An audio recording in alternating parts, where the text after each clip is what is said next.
Banksy. Banksy. Banksy. Banksy. Banksy. Selling for 860,000. So how did Banksy do it? It was masterminded by the famous street artist Banksy. This will go down in history as one of the craziest auction moments of all time, I think. People recognise him, they understand where he's coming from. It's the rat race. It's how capitalism has taken over New York City. It's always the honesty of his work that catches you, you know? Dreading a pretentious arty-farty type, but he was very pleasant. Could this be a rare sighting of the elusive street artist Banksy? Artwork or simply vandalism?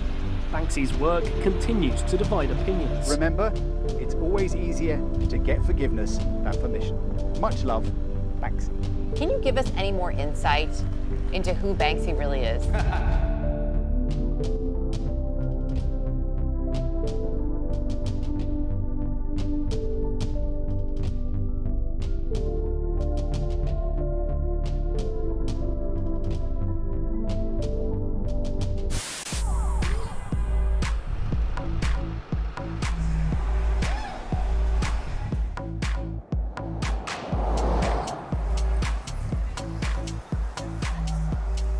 The whole street art scene is effectively collaborative, however, does go in waves and gangs.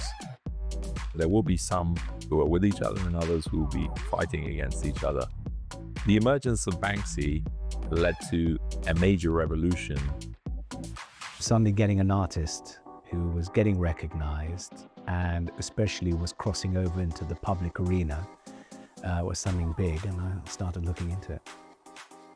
Clients who buy Picasso from me, clients who buy Damien Hirst from me, clients who buy religious sacred art from me were buying Banksy just because they thought it was lovely. Every month or two, he would have a limited edition print release.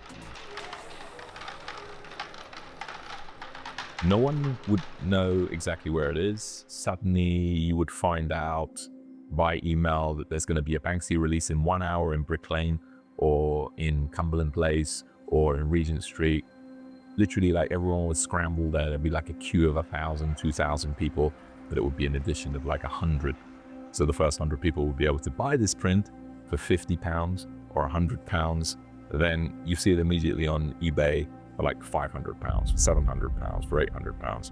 Literally months after was a couple of £1,000s. Go to 2007, which was his first peak. That £100 print could easily be like an average of, say, £20,000 to £30,000.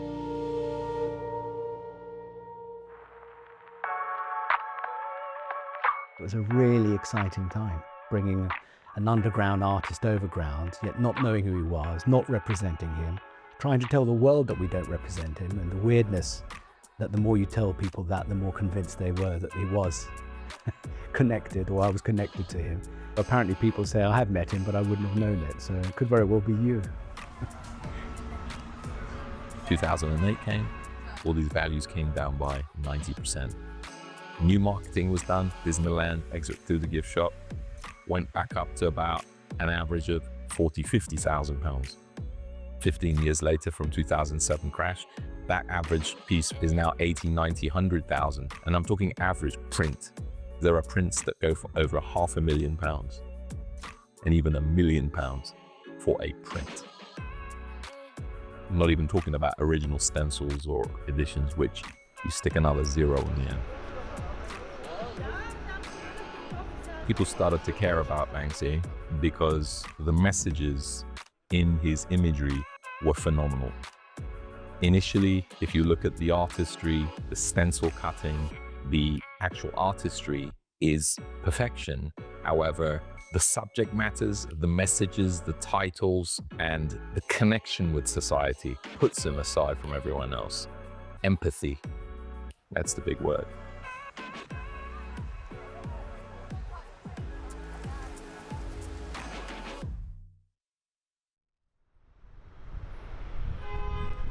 Banksy is in a difficult position, but it's not a bad position to be in either, right? He's kind of like anti-capitalist, but also he benefits so much from the art market, global art market now, taking his work to such a high level. It fascinates me how many people still today are caught unaware when you say Banksy and all his contemporaries have always had a studio output. They sell art from the studio. They create art for commercial purposes. Otherwise, back to the basic, I mean, how do they put food on their plate?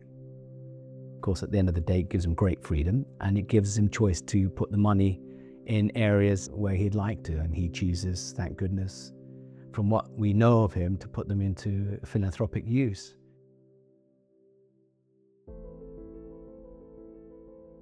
I think people like the Robin Hood kind of idea, the unknown. He's a maverick, and I think just it's quite romantic as well. The combination of Banksy's mystery and his art has definitely come hand in hand. It is very intelligent, and it often gets compared with something like a sort of an early day political magazine, the street art version of it. Very often in here, you'll get people come in and they'll look at a Banksy and they'll giggle first, and then there's like that little moment of wincing, thinking, "Oof, actually, there's more than meets the eye here." It can't be easy for an artist, or any, for a better word, celebrity, where they have people around them, and there's always the question and doubt, I would imagine, as to who's genuine, who's my friend, who's part of my group.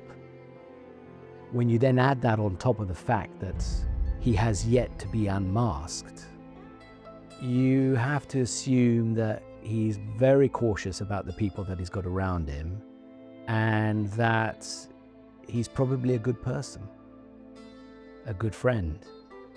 Because if he wasn't, we all know there's plenty of people out there, including newspapers, who've made it very clear they will pay a lot of money for the unmasking of Banksy. And 20 odd years later, nothing. And the fact that nobody's kind of said, as long as my name's not mentioned, I'll take the money and here's the evidence, I think speaks volumes. Yeah.